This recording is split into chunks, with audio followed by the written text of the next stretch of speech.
Why? Oh, okay. Okay.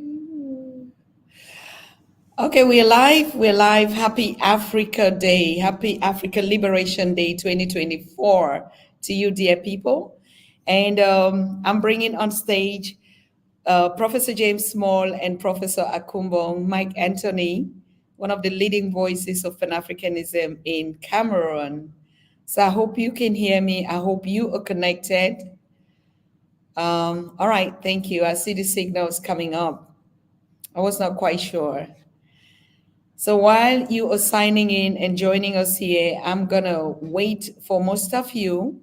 Professor James Small is in the house. He's just here just to open up the day. His program, his show is tomorrow.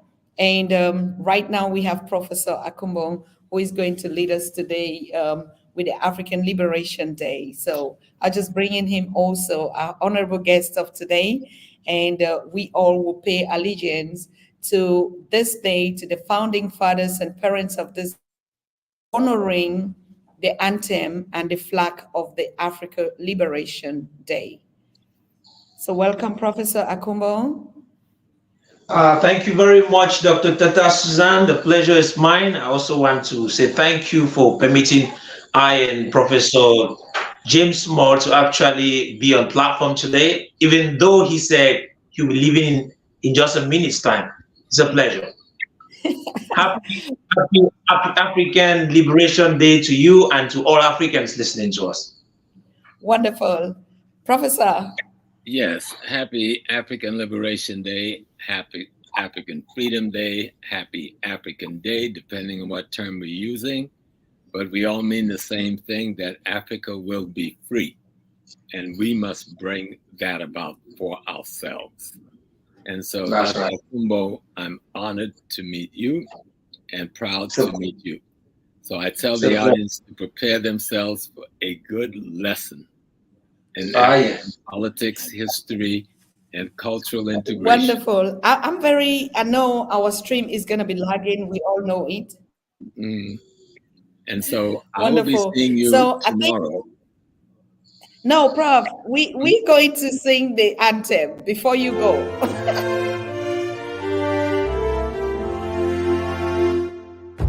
Tuungane sote na tushereke pamoja ushindi kwa ukombozi wetu. Tujitoe wenyewe, tusimame pamoja kulinda uhuru na umoja wetu. Enyi Bwana na binti wa Afrika, mwili wa jua, mwili wa anga, tuifanye Afrika mti wa uzima. Tuungane sote, tuimbe pamoja, kuenzi shikamano hatima yetu. Tujitoe wenyewe kupambana pamoja, uhuru na umoja vitawale. Enyi Bwana na binti wa Afrika, mwili wa jua, mwili wa anga, tuifanye Afrika mti wa uzima. Tuungane sote na tujibidishe kutoa kilicho bora kwa Afrika. Chimbuko la wanadamu, chemchemi ya utamaduni, tumaini letu wakati wa mafarakano. Enyi Bwana na binti wa Afrika, mwili wa jua, mwili wa anga, tuifanye Afrika mti wa uzima.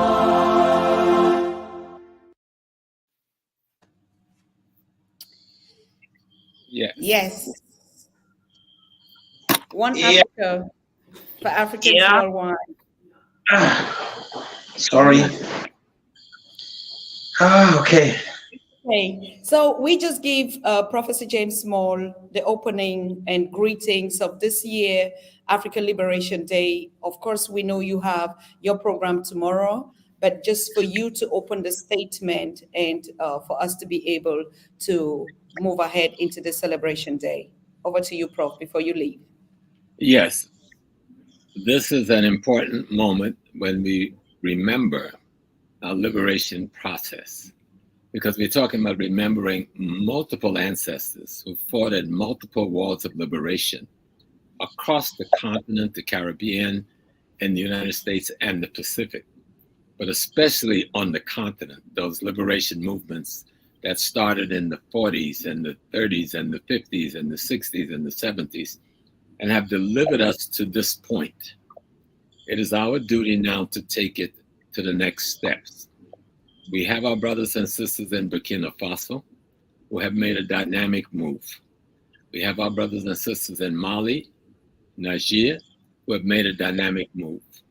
We've had the young president in Senegal who got elected, who have made a dynamic move. And we are watching the youth of Africa making a decision. Africa belongs to them. Don't let anybody take it away ever again.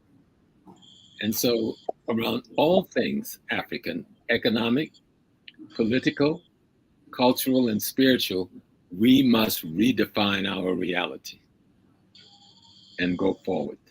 And the natural resources that came with the planet Earth that we sit upon belong to the future of Africa. And we've got to stop the bleeding of it into the hands of imperialism and colonialism, who don't seem to have any intentions of ever stopping robbing us. And they don't have any intentions of sitting down at a negotiating table and operating like reasonable nation states who have the interests of the world at heart. And so it's up to us. We must protect Africa. We must save Africa. We must protect the raw materials in our ground. It's better to leave them there, okay, and live in difficulty for some time than to let it be stolen by those who have no respect, no regards for us, either historically or currently. We are at war. We would like to be at peace, but if the enemy insists on being at war, keeping the turmoil going in Congo, we saw what just happened in the DR, Democratic Republic of Congo. We don't quite know what that was or who was behind it, but the forces that have been controlling Congo didn't come today, and you can't put all of this on Paul Kagame. So please, let's get that straight. Let's figure out what is going on in the East. Let's look at the Tutsi people who have never lived in Rwanda, who have for 1,000 years lived in Congo. And Congo needs to have a real relationship with one of its ethnic population that historically it is excluded from its appropriate relationship to Congo. So those are things we need to discuss and get it right. We need to deal with the problem in Haiti, with Kenya allowing itself to be used by the Americans. You know, all they got to do is offer us a steak dinner and a few $1 million, and we will abandon all of the revolutionary principles of the Kenyan people historically and send our troops into Haiti to act as an arm of imperialism. So all of these things we've got to take into account that's happening now to our people. And just be clear on one thing. You know, I always tell you, history erases the mystery. Study your history so you know who your friends are and you know who your enemies are. Love your ancestors before you love anyone else's ancestors. And I know we're big on these religions, but every religious book, everybody in all of the religious books are all dead. Let me say that again. Every religious book, all of the personalities in those books are all dead. So those are the ancestors of somebody that you're working with. Are they more important than your ancestors? So those are ideas I would just like to give you as a gift for African Liberation Day, that we remember our ancestors and we continue to struggle. Aluta continue. Thank you, Baba. We see you tomorrow. Tomorrow. Thank you so very much. We're waiting on your program tomorrow. So, Doctor, teach the people and teach them well. That I'm going to do. Peace and It's a blessings. problem. Peace and blessings. Bye-bye. Good.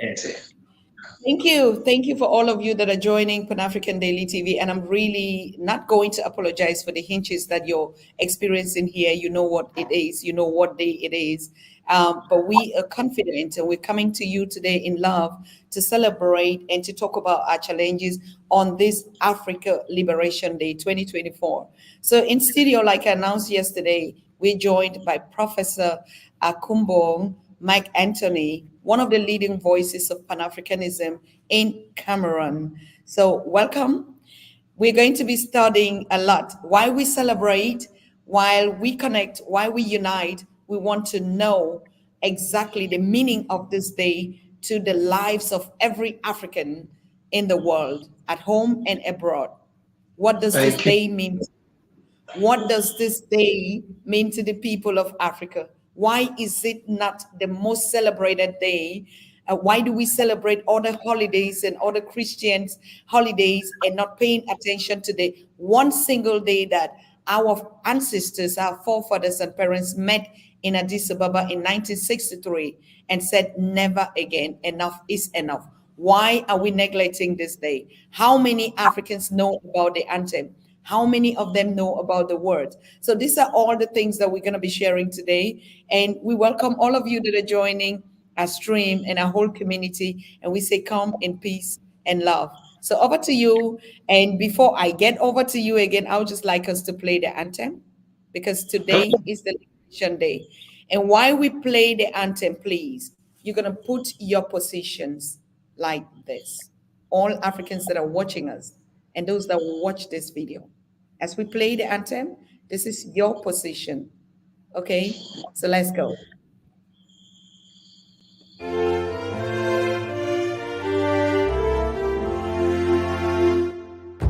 Tuungane sote na tushereke pamoja ushindi kwa ukombozi wetu.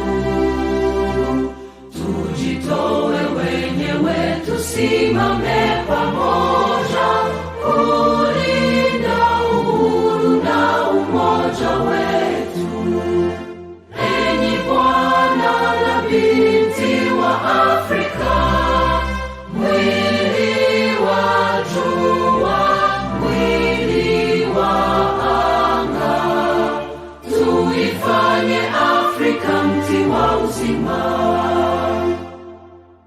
Tuungane sote tuimbe pamoja, kuenzi shikamano hatima yetu.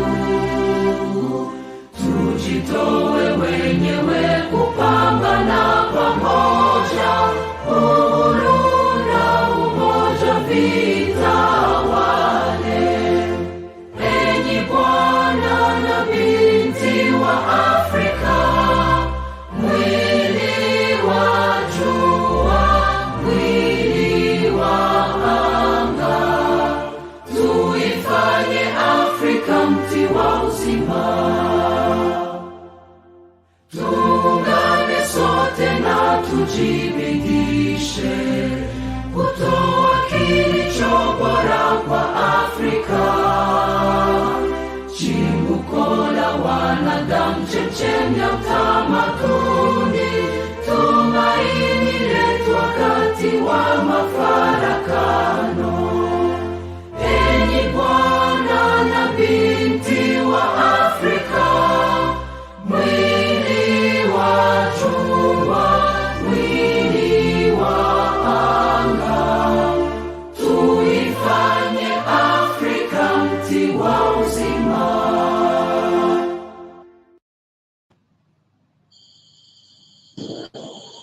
Bayete. Good.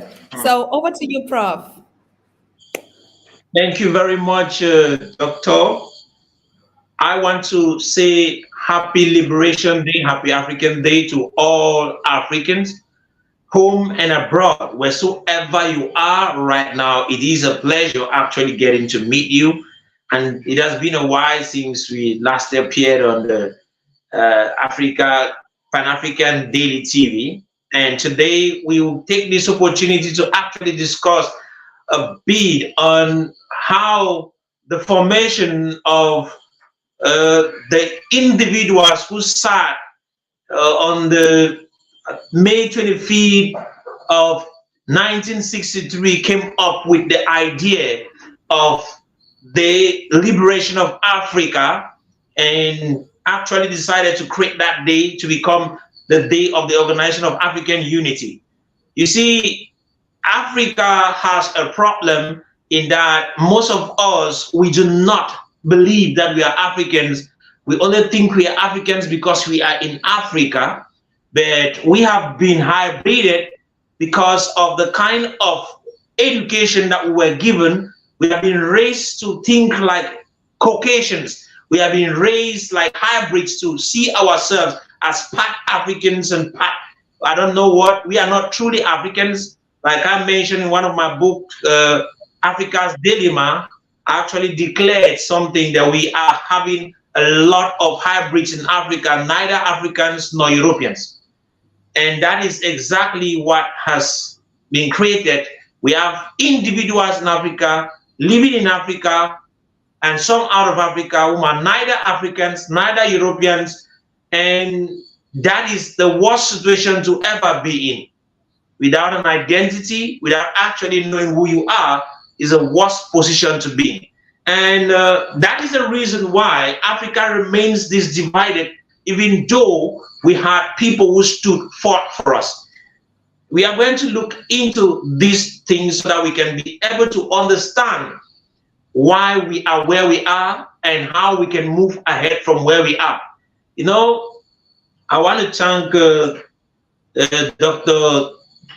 Suzanne Tata for creating this platform. It is rare to find a person dedicated in struggling to awaken the spirit of Africans, knowing very well how difficult it is to accomplish such a task. But we believe that the time for Africa's awakeness is now. The time for that consciousness to be awakened is now. So I would take the time to discuss on this as well with time. I think there's a lot that we are going to be talking about. In 2 hours time, it's not 2 minutes. 2 hours is a great time to lecture. So I want to go back from 1963. What actually provoked these guys to come together, to choose to say, okay, we have just gotten independent, but let's go beyond independence. You see, when the white man came to Africa, let's go before the so-called independence that they gave us. You go back to before they came to Africa. Africa had a very organized community. In fact, the various societies that existed in Africa were very organized, and they had a vision. And the funny thing is, they were practically putting their vision into play, working together. If you heard that there were wars in Africa before the white man came, there were wars of dominance, not wars to make slaves. But when the white man came to Africa, introduced the international trade slave, what we call it, the international slave trade, and decided to say the very currency for such a trade is going to be humans, and not any kind of humans, Africans. It became a problem where I know most of you have been taught to believe that our kings were the ones who collected.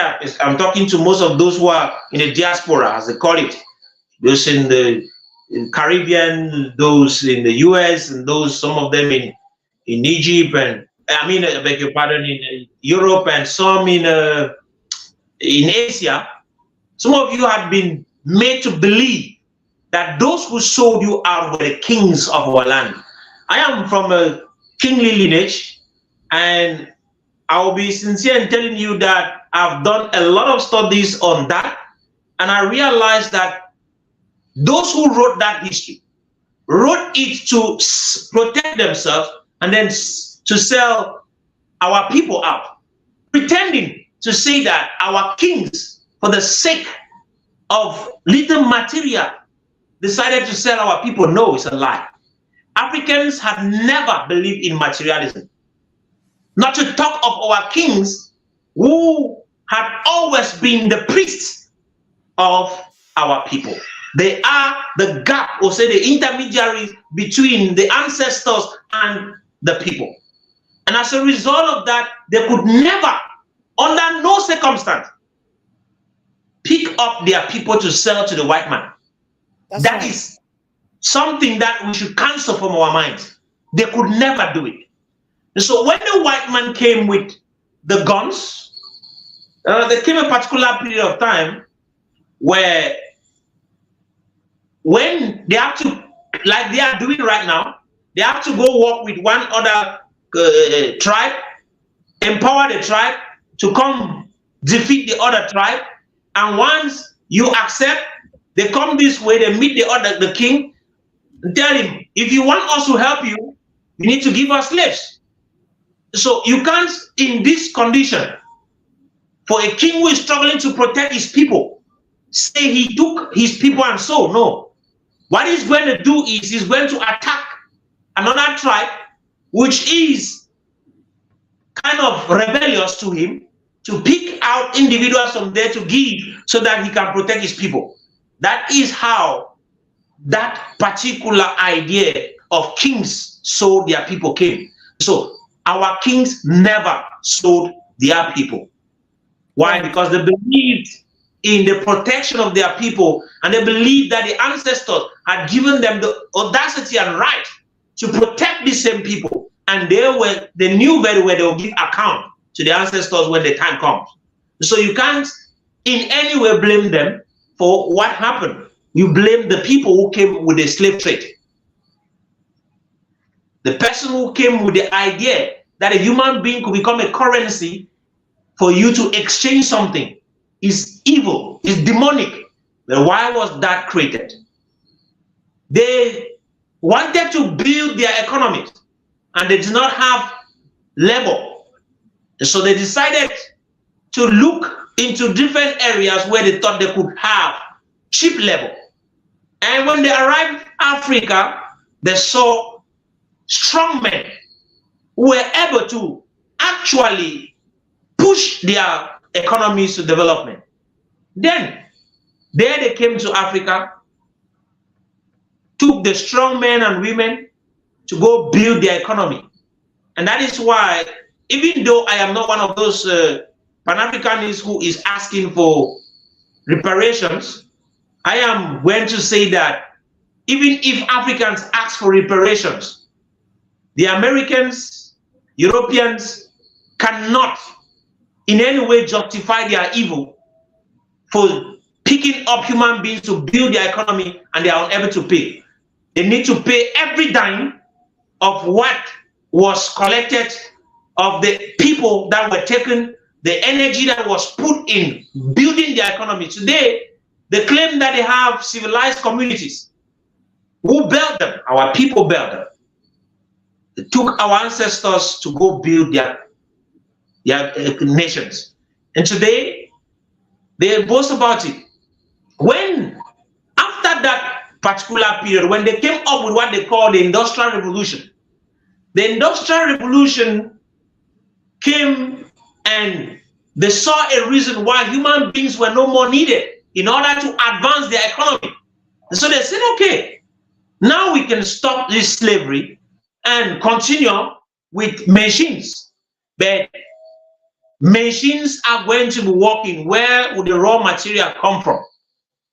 The market to sell these products that we're producing, where is it? Then they came up with the idea of colonization. They said, okay, let's continue. Let's keep on with these guys. And they came to colonize what they had already decided to, let me say, rob. And when they said they were colonizing, they decided to share Africa among themselves without the opinion of Africans. I think in 1884, 1885.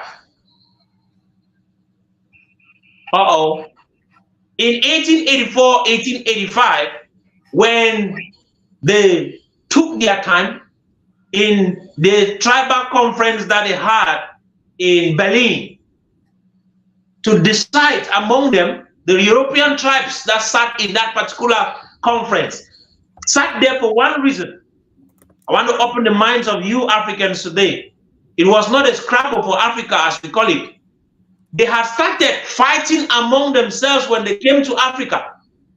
And because they were fighting among themselves, they started killing themselves, and they didn't want the black man to see what was happening among them. So they decided by King,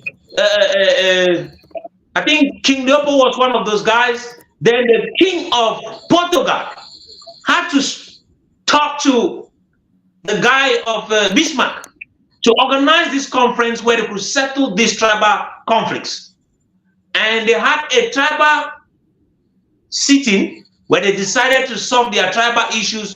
But on this doing that, they said, okay, we have to divide Africa among ourselves so that we will stop fighting and each person will own his own area. You see, it was not for the development of Africa that they came, because some of you thought that they came to develop Africa. No, they never came for the development of Africa. They came for the looting of Africa.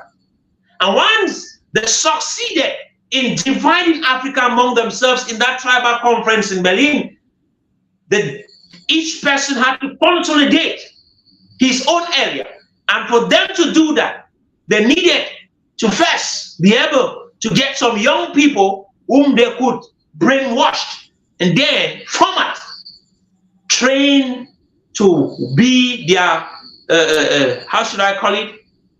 Their middlemen in Africa. And that is how the idea of education through missionaries, you see, the church in Europe played the greatest part in the enslavement of Africans as well as colonialism. I remember a situation that happened in the Congos around the 1600s, where a priest was supposed to do a mass for the king of Congo. And when the king sat expecting that the mass should take place, he was surprised to hear that the priest said the price that will be paid with slaves. That was the church. The church enslaved Africans. The church endorsed enslavement of human beings. And today, we are being told by the same church, they want to teach us morality. The same church that endorsed enslavement is today trying to teach morality to an African man whose basic belief is very moral. And that is evil in itself. And as an African, I want to say, I am not against the church, but I'm saying that the church is the greatest reason why Africa is enslaved, why Africa is where it is today. And so we can't close our eyes on that evil that had been caused by the church. And so I come back to where I was before I entered that particular direction. Listen, these guys did not come to develop Africa. They came for the purpose of, yeah. You want it? Yes, I'm there. Thank you. I'm so sorry because of the hinges, and I want to please ask our audience to be calm. Each time you get the breakage, you know what day it is today. Today is the Africa Liberation Day 2024. I mean, why some people are preparing to do the official cutting of the banner tomorrow. This is actually the day where the forefathers gathered in Addis Ababa on the 24th today, and they had a meeting and they agreed, to certain principles to unite Africans worldwide in solidarity, and even the children of the enslaved in the diaspora. And so we are back to that point where we think this day is a very important day for every African. And we started by playing our anthem, and we'll be playing the anthem throughout the whole series. Tomorrow we're going to have Professor James Small. He was here to open the official celebration, and we're also going to be having a lot of greetings from the youth around the world, because this is the day that every other person we have to remember. You have to download the anthem, put it on ringtones. My ringtones are only ringing the Africa Day national anthem and the African Liberation Day national anthem. That should be the unique anthem for one Africa. Now I come back to you, Professor. I mean, today we're talking about a broken Africa. Today we talk about the war that was waged in Africa, and what we seem to call today as slavery and enslaved was actually prisoners of war, as a matter of fact. And because of that, Africa was divided, was chopped up. That's the reason why in 1963, like you said, what do you think in 1963 actually happened in Addis Ababa, when they came to the consensus that enough is enough, we got to unite and go back to the ancient Africa that we used to have before colonizers? Okay, just to continue from where I ended, but I will jump straight to answer your question before I link up where I was. You see, because of this division that was created, and names were tacked on different people, on different areas of the continent. Some were called Cameroon because Portuguese passed through the River Warrior and saw a lot of prawns there, and they decided to call it the River of Prawns. Cameroon is not a river of prawns, and that we are using that name today. They went through Nigeria and they saw the River Niger and they gave it a name. So you go through the tag names around, and like I said, they took some young men, trained, and they were training these young men to stand as their intermediaries, so that when they want to withdraw, they'll allow these guys to lead. But at a particular period of time around the 1940s, young Africans who were educated in Europe, some of them started revendicating. They said, no, we need independence. We need independence. And that is how, because of that fight, they thought they were fighting to get back their continent. But these same guys had always walked a step ahead of us in every step we take, except for this generation.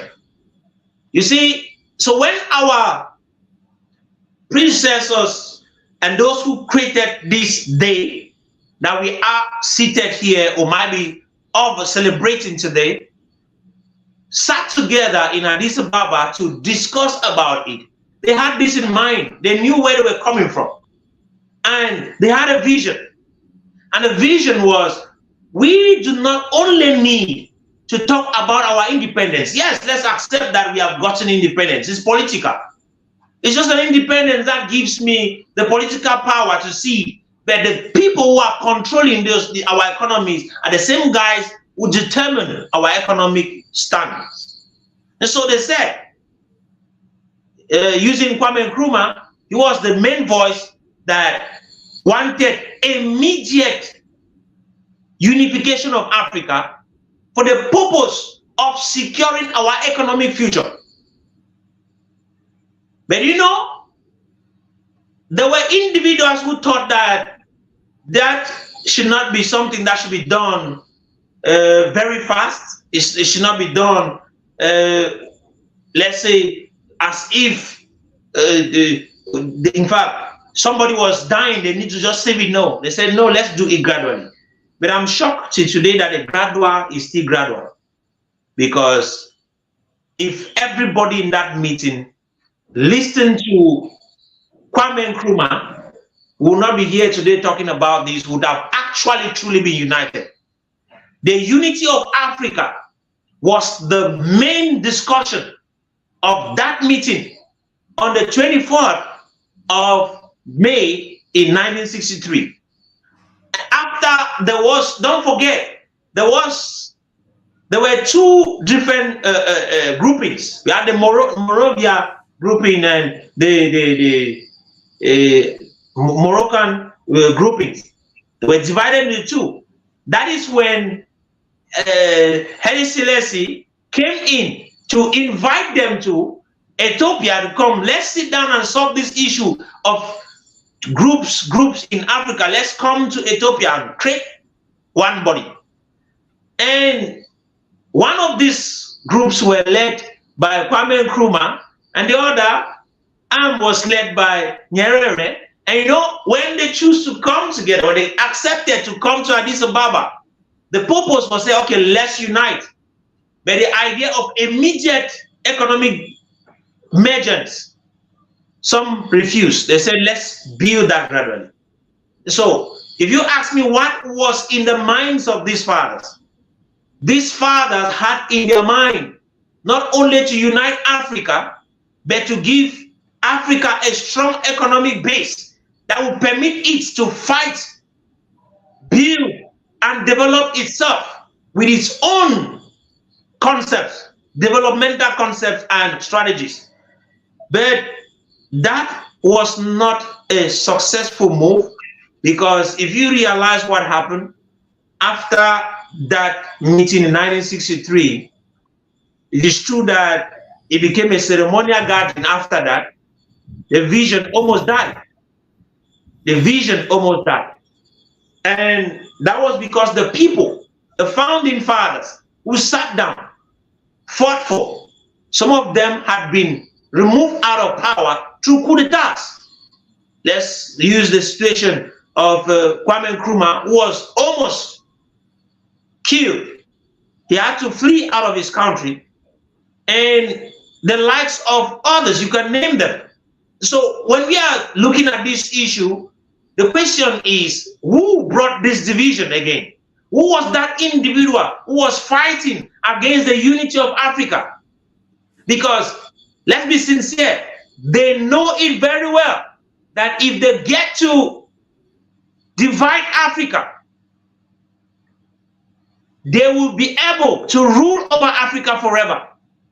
But if Africans are wise enough and choose to unite, that is where our success will come. The unity of Africa, like our anthem sang, as sons and daughters of the sun and of the sky, it is time for us to actually unite so that we can build together. Africa that is divided is Africa that will be ruled by Westerners, by outsiders. Africa that is united is Africa that will rule the world. Let me come back to those statements. I said the Africa that is divided is Africa that will be ruled by outsiders. The Africa that is united is Africa that will rule the world. Why am I so bold in saying this? Let's get to look at the Africa we are talking about. Africa has a population of 1.3 billion humans. I mean, in Africa, I'm not counting our brothers and sisters that are all over the world, littered. Then if you bring them in, Africa climbs to close to, I want to say close to 1.8 billion people. When that happens, with this force together, we will be the strongest people on earth. And working together, we will take over the world like our predecessors, our ancestors in Egypt did. And that is what the Caucasians, that is what every other person is afraid of. That if Africans get to unite again, then the power, the force that built the first civilization of the world will emerge again. And this time, nobody will be able to take it away from us. And so they have to do everything possible to keep us separated. But I want us to know something. The separation of Africans at the moment is the reason why we are struggling. But I am seeing a day that is coming when Africa will rise up, and I think the foundation has been set. and we are working on it. It is true that I have seen, when I looked in the recent vision of the African Union, which we call the Vision 2063, I have a dream. But the question is, are we going to use this snail pace that we are using right now to attain that vision? The answer will be a big no. And so there is a need for something to happen. Africans, we need to get back to the foundation. What was the reason why our fathers sat together and said, let us unite? What was the purpose for it? Let us unite. They are seeing that if we do not unite, the same people that claim that they gave us independence will take over not only our lands, but they will enslave us in our lands. And if you do not see that, I am seeing it very clear. If Africans do not unite, the unity of Africa is not in just the people coming together. Wheresoever you are an African. And so what we need to be able to unite the necessary things. First, we do not need boundaries, barriers that break people from entering into nations. I want to salute Kagame for doing what he just did in uplifting visas, taking away visas from entering into Rwanda. And that is a move that I think every president or leader in our various African nations should take into consideration. No visas while walking along, moving among African nations. Secondly, we can't trade in the war with Europeans and expect that they will not cheat on us. I want to ask you a question. Who is the owner of the raw materials and resources? Africans have the raw materials. Africans have the resources. Africans have all the reserves. Africans have everything that they need. But you know what they lack? They do not have the capacity to work together. And so the Caucasians have seen that, and they have created something. They sat back after World War II in 1945, decided to unite, created what they call the World Bank to be able to sponsor their development. They created what they call the IMF to be able to sponsor their development. And that gave them the operative dynamic on how to build an economy that will be stronger after war. And apart from that, don't forget what they did. European nations that was working as tribes decided to unite. And today they have what we call the European Union. And you know what? The European Union does not have 2 visas to go to every member country of that nation. They have 1 visa. That's not the only issue. They do not have 2 currencies. They have 1. If you are entering into Europe, you have 1 currency, which is called the euro, that is used. They drop down the francs, they drop down the mark that the Germans were using, they drop down the peso. All the various currencies that used to exist were dropped down so that they could have a strong force. Why? That is the bargaining power. Their currency is the bargaining power. And so when a small nation like Cameroon says he wants to do business, call it France, call it Germany, call it whatsoever, you are trading with the whole of Europe. And they have the force to tell you what to do. And so they seize what you have and you buy with their currency, not yours. And that is foolishness in our part. Because if you do not have a currency you control, there is no possibility for your development to ever take place. You can't actually foster trade when you do not have a currency. You can never have development when you do not have a currency. And so, if you want to talk about unity, our unity is not in us just coming together. No. When we come together, let us remove barriers. Let us create a single currency for the whole of Africa. A dream that one of the sons of Africa though from the Middle East, born in Africa, Muammar Gaddafi had in mind creating a single currency for the continent. And that is why he was killed. A lot of you do not remember that.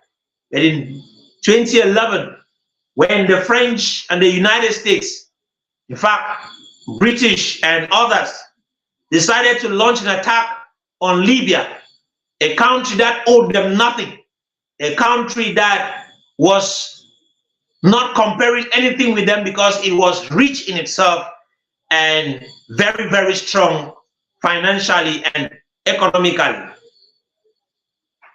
They did everything possible to destabilize that country.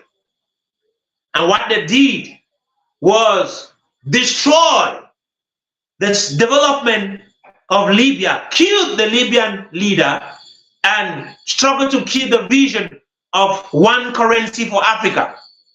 Today, we do not have leaders who are thinking towards that direction. I'm sorry to say that because I'm not seeing what they are doing, except that I remember in 2018 when Kagame was the president of the African Union, he's the guy who came up with some of these proposals, and I think he started working on the one passport for Africa, which is something that I expected that by now Africans should have had in their hands. But I'm still surprised that we are still working with these passports from different nations. So I feel sad for us, but that is our reality at the moment. But we can change that. I believe it so much. We have the right to change it, and we can change it big time. And how are we going to do that? I think that it is important for Africans to go back to where our predecessors, or let me use it, our fathers, founding fathers, independent fathers, sat down and decided to say, okay, it is time for us to unite. I think if they get back there, then we are going to do better. If we go take that vision, the vision of immediate unity for the purpose of economic independence, then we would have actually taken the right path. But if our unity is the gentleman club that is called the African Union today, where individuals go sit, discuss, but we never see realities on the ground, then we're making a mistake. The same thing will keep on, and we'll be the ones to suffer for generations. Our children will go through what we are going through right now. But I think that it is time for Africans to realize that the future is not out there. The future is in us right now. And it is our duty as Africans to bring that future out. And I want to say this, every African is a building block of that future.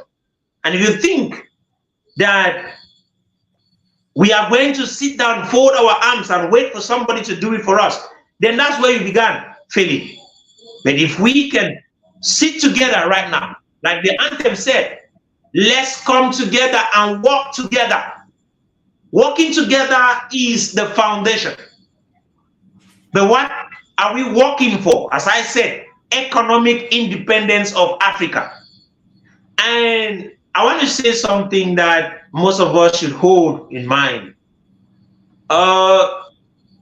It is very important for us to realize that the concept of development for Africans is not necessarily the same concept of development for Europeans. What Europeans consider as development necessarily is not what Africans should consider as development, because we are people living in two extreme areas. We have a culture that is completely different from theirs. And so we cannot use their cultural background to build our own development, to make our own developmental concepts. We have to go back to our past to develop our own concepts based on who we are. If we do not do that, we will start thinking that the development that we see where trees are being cut down, houses are being raised up, skyscrapers are raised everywhere, that's not development to an African man. Because the African development makes sure it protects the environment. Go back in your culture, look into your very religion, and you will see that the protection of the environment is very primordial. Your ethical background is attached to those things. So when we do not have this in mind, we will be the same persons destroying what we are trying to protect. You would cut down the trees, and tomorrow, I'm shocked, the same people who have killed their animals in Europe are coming to Africa to tell us to protect our own animals. Are you not seeing there's a problem somewhere? The same individuals who have cut down trees and raised skyscrapers, they are coming to tell us in Africa to plant trees. We have trees everywhere here in Africa. You don't need to tell an African to plant a tree. Trees are everywhere. And we are not saying that it's a bad thing to plant trees, because we started copying their wrong developmental strategy and concept and went into cutting down trees as well. So I think it is time for Africa to realize itself, go back to the dream of the fathers. Unity for the purpose of economic independence. Then you will see a big difference. We can't keep on depending on Europe and expecting that we will develop one day. If we keep on depending on them, we will never become better than we are right now. We will only remain their second. Because anytime you copy from somebody, you are simply just reproducing what the person has already reproduced. And that makes you a second to the person. And so I think we need to go back to our originality, our ingenuity. We create from where we ended. Don't forget that when it comes to genuses, every African is a genius. A genius is not someone who went to school. A genius is someone who has become aware of who he is and is able to tap into the wells of his potential to contribute towards the development of his community. And Africans, we have potential. And don't forget, if you enter into our DNA, the past, the present, and the future is present in it. The ancestors are buried in you. Go back to in you, and you will connect to the past, and you'll be able to tap into the great treasures that were used in those early days where the first civilization was built in Africa. It is found in each and every one of us. We can connect to it and transform Africa. And if we keep on thinking that it is what we see that makes the difference, then we'll be copying the wrong civilization. The Western civilization is a civilization, it's an artificial civilization. It wouldn't last long. That's why it's collapsing. And if you think that's what you are going to copy, then you become a great civilization tomorrow, then we are making an error.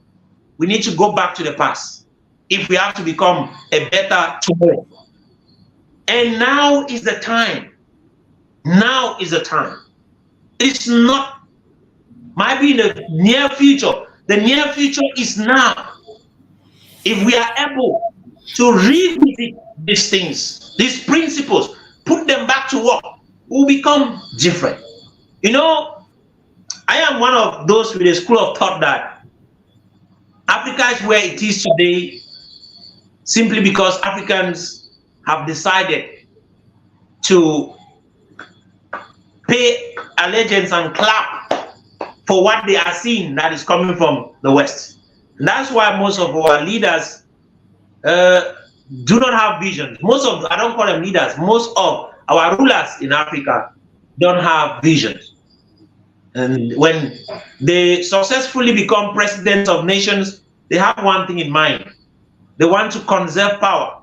Conservation of power is not what is going to develop this continent.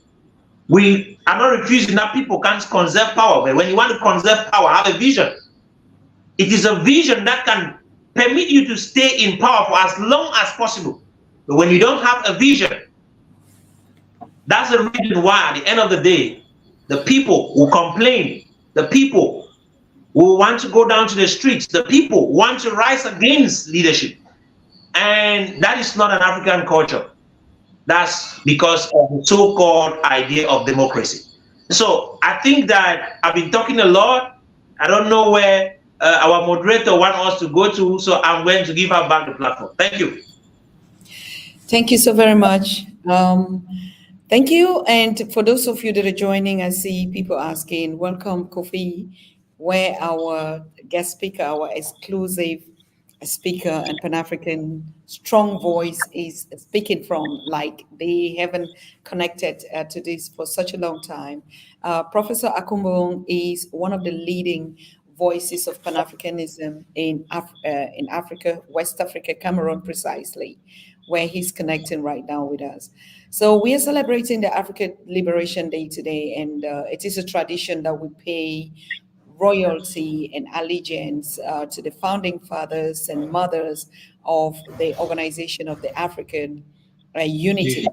So Professor James was here, gave an opening speech to bless this day and this month and this year as we go in solidarity with one another, starting from our homes to our communities, to our villages, and to worldwide. So in this day, in this year, we commemorate actually the 2024 African Liberation Day to discuss the blueprint of Baba Malcolm X or Malcolm X as a way forward to our liberation year this year. So Professor James is going to be live tomorrow on this topic. I want to thank Professor Akumbong. But before we go to get a feedback and the next questions, or to take your own questions and your call in the studio, please, those of you that are joining us, we've just been enjoying and digesting what we know as the African Liberation Anthem that was created. And most of us have never heard it. We don't even know the words. Our children don't know it. But every day we celebrate every other World Day. Every day we celebrate some political independence day and pay allegiance to the flag. And the only thing that has never been elevated is this African Liberation Day. And what does it mean to an African? This African Liberation Day is exactly the agenda that we're going back to: one Africa. So we pay allegiance to one flag. That's right. That's right. Of African Liberation Day. One Africa by Africans worldwide for Africa. That is the significance of the African Liberation Day. They met in Addis Ababa on the 24th of May today, and they signed that Unification Day tomorrow, May 25th. So May 25th is officially being celebrated, but us on the Pan-African Daily TV, we start already. As a matter of fact, the entire May is the month of the African Liberation Day or year. And so we would go back to the tradition that we started before to get this as an emblem and a ringtone. We already have it the whole of this month. We're going to be using it. I have it on my phones. It's the ringtone, our anthem. If you never heard it, download it, set it as your wake up alarm, whether you're going to work, whether you are in your studies, whether you're back from school. Teach your children. Let them carry them on their laptops. Let them carry it as a ringtone for them. An African that is not proud of itself as an African and that will not recognize that the price most of these sheroes and heroes paid, I think, is just still not African enough to be qualified as an African. Like you just basically don't know. That's exactly what Professor has been telling us, giving us the feedback to why we are, why they met, why we are today. And Professor James is going to take it to the next level, talking about the modern day African liberators, like we have the movements and the uprisings and the Africans that are waking up. And on Sunday, probably we're going to have Professor Dr. Baba Maponga right here with us, and we're going to talk about, the liberation of the African spirituality. And of course, Professor Akumbong is also a student, a theologian in that aspect of ATR, what they call African tradition religion. So these are all liberations. These are all mindset education, awareness, consciousness. And so on this day, we are commemorating. Of course, it's a good thing to celebrate, whether we are free or not. Most African countries are developing their economies. They are doing it by themselves. Most Africans are putting food on their table. Nobody is giving them peas or anything, or food notes to feed their families. You go to African markets, they are crowded by African women and men, hustlers in every format. It is a big reason for us to celebrate this day, because for whatever reason that our forefathers gathered in 1963, it was exactly for the purpose of one Africa, by Africans for Africa. So let us pay allegiance again by listening to our anthem. And please, this is the position where we have to be while we listen to this anthem again and again. And we're going to be playing it.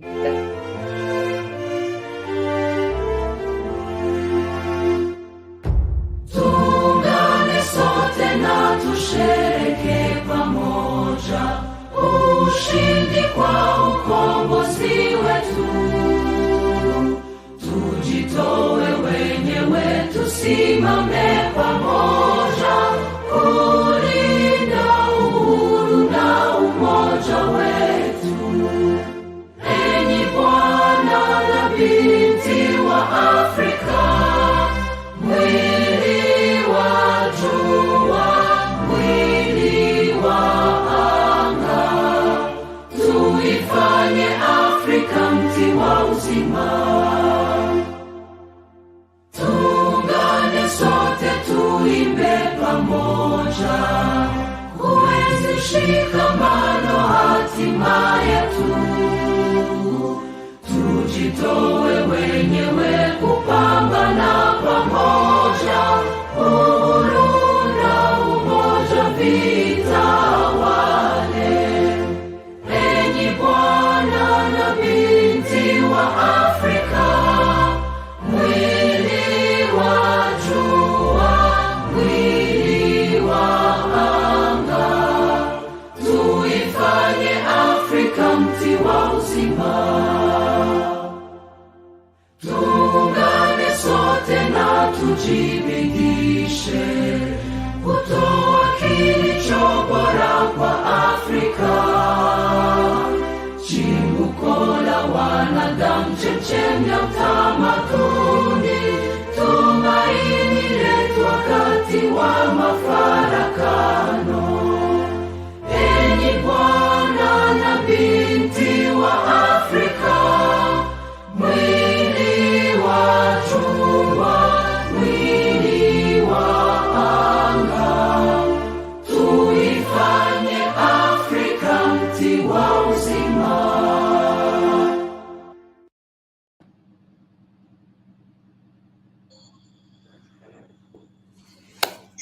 Good.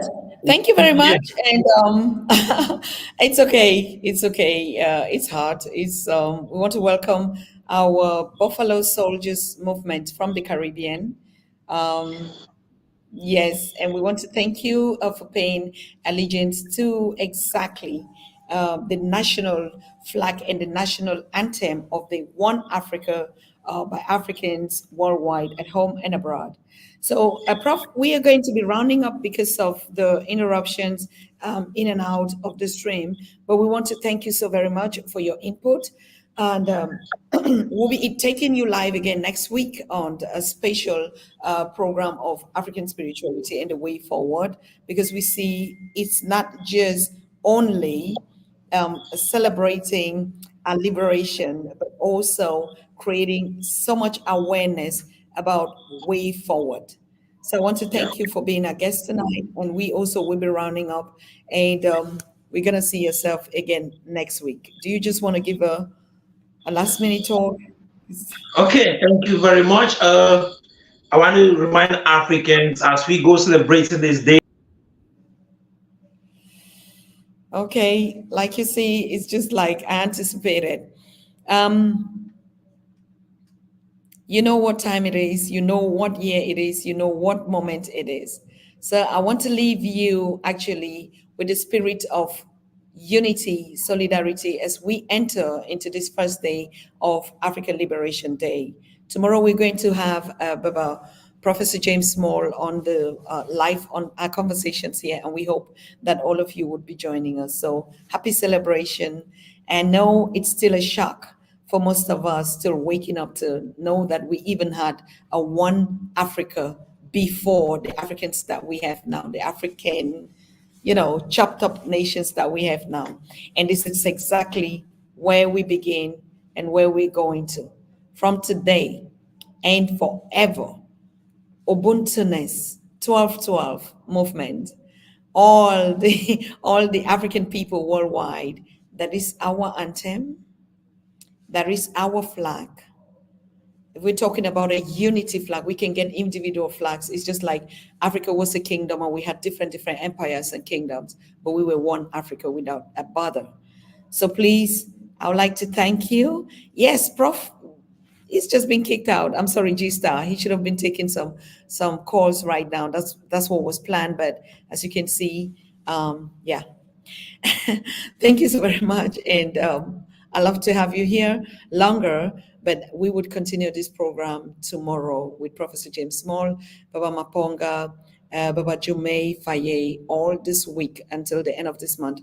We're going to be celebrating our African Liberation Day. So please make sure you download the anthems on our site here, or you can go just online on Africa Union website, like Kofi was saying, and you download it and pin it on your radios, your televisions, put it on your ringtones every minute. That's what you're going to listen. And please, we're still going to analyze the text and the wordings that were created. The melody, you can see it's 1963 that they made. So you still had this kind of colonial melodies, because an anthem like this would have been dancing to drums and, as you know.